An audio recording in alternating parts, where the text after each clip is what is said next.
Hi guys, so today I'm going to show you how to make dog treats. This recipe is called Diggin' Cheese.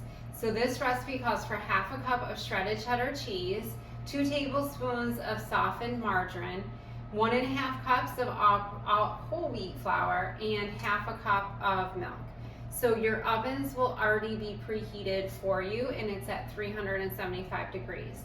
The first step is to cream together the cheese and the margarine. So your cheese will be in the refrigerator, and this is going to be an ingredient that you're going to measure with your dry measuring cup. You need a half a cup, and you don't have to level this off. Just do the best you can, trying to get a level half cup across the top. So we're going to do half a cup of cheese, 2 tablespoons of margarine. Margarine is pretty much fake butter. It's about 80% vegetable oil instead of full cream. So this has already been cut into 2 tablespoons. So you're going to take your stick of butter, cut off 2 tablespoons, unwrap it, put it in a custard cup, and microwave it for 10 seconds. So you might want to write that down on your recipe sheet. 10 seconds in the microwave to soften that. So I'm just going to put this in with the cheese, and then with my spoon, I'm using the back of my spoon to try and get this to mix in. So it's creaming it together and trying to get it more smooth, okay, with the cheese and the margarine. Looking at your directions, it says that the next step is to add the milk and the flour. So even though in the list of ingredients it tells you to add the flour next and then the milk, the directions tell you that you want to do the milk first. So that's what we're going to do. We're going to use a liquid measuring cup, and we need half a cup of milk. So on a flat surface, you're going to need to bend down. Look at this at eye level.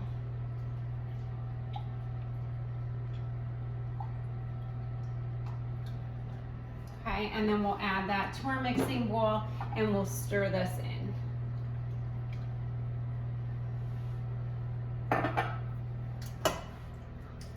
Okay, so again, we're just gonna break up this butter cheese mixture and try to get the milk to kind of mix in with that, so it's not two separate consistencies in your mixing bowl.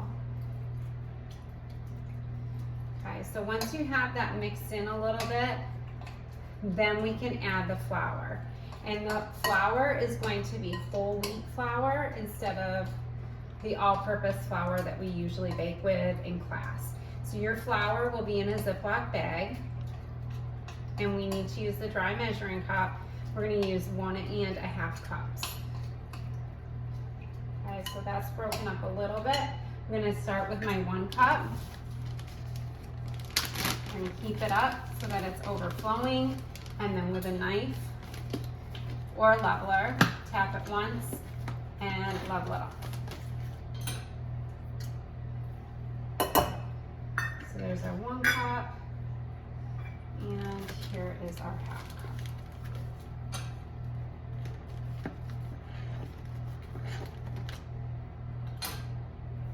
All right, so I'm going to stir this in, and your mixture is going to be very dry, okay, at this point.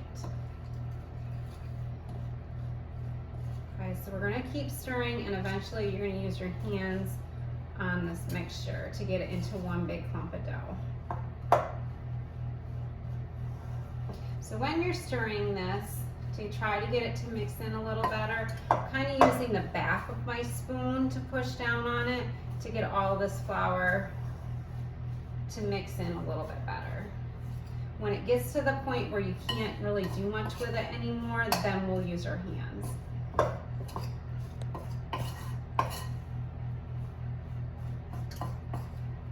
Okay, so you can tell that it's looking pretty dry and pretty crumbly. I'm not really getting anywhere by stirring it anymore. So at this point, I'm going to use my hands. Okay, so scrape off your spoon, get all the dough off your spoon, and we're going to use our hands to get it into one big clump of dough.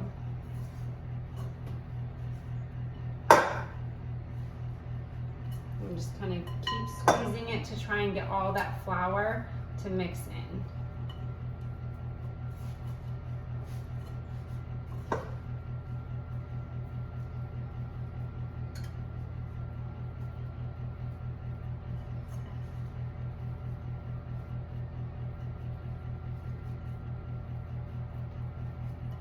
Okay, so it's almost there. I just need a little bit more to mix in there.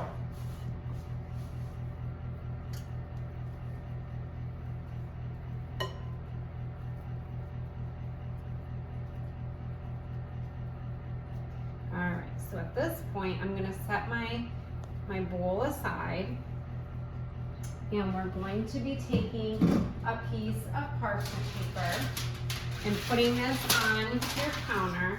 And this is gonna help keep your counter cleaner. You're still gonna need to wipe down your counter when you're finished, but it's gonna help you roll this a little bit better. Let me just peel off some of this.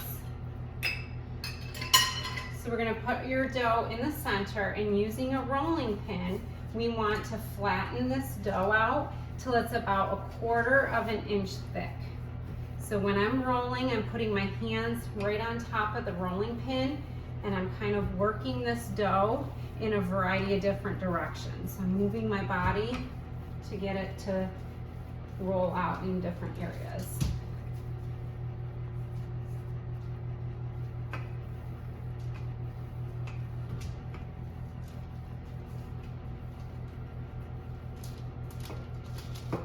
Sticking just a little bit right there.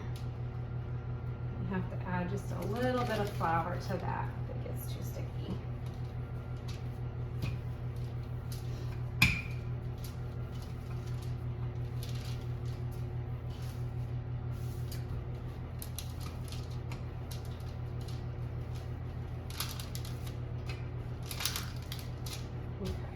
So you can see how it's flattened out pretty well.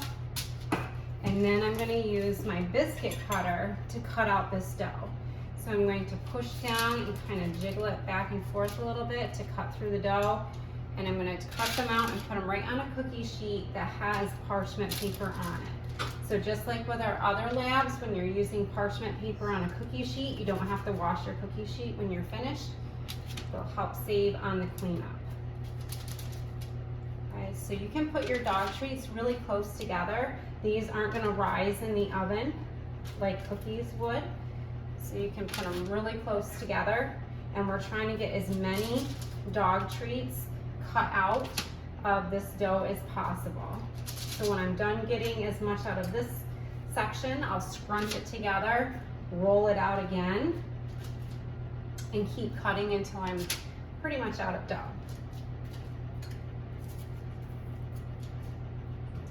And this recipe makes less than, oh, there's my preheated oven. This recipe makes less than the other recipes that we're gonna be doing in class. So this recipe says that it makes 1.5 dozen, where some of the other recipes are making 2 to 2.5 dozen. All right, so this is about as all I can get out of this section. So I'm gonna take all of my scrap dough, ball it up, and then we can re-roll this to use up as much dough as we can. Okay, so put it back on the flat surface, push down on it, and re-roll it. And again, you're gonna wanna roll it pretty thin to that 1/4 inch thickness.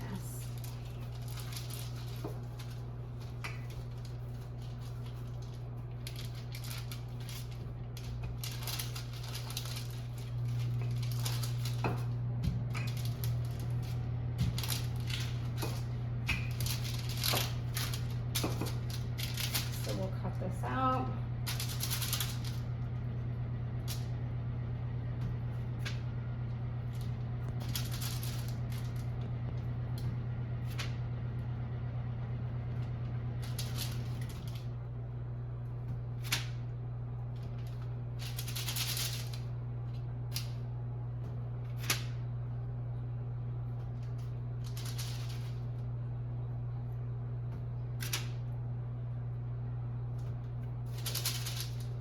Okay, so for the purpose of saving time in the video, you can see that I have some extra dough here.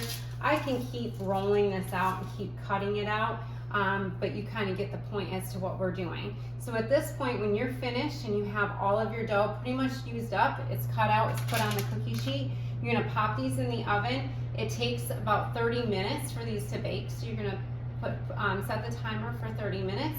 When they're finished, they're going to be a golden brown on the top. You can tell that they're going to be crunchier, so they're going to change the texture. They're going to be harder when you look at them. We're going to let them cool on the baker's rack, and then the following class period we'll bag them up so that we can donate them to the shelters. And then if you have dogs at home, you can take a few home to your dogs. Okay?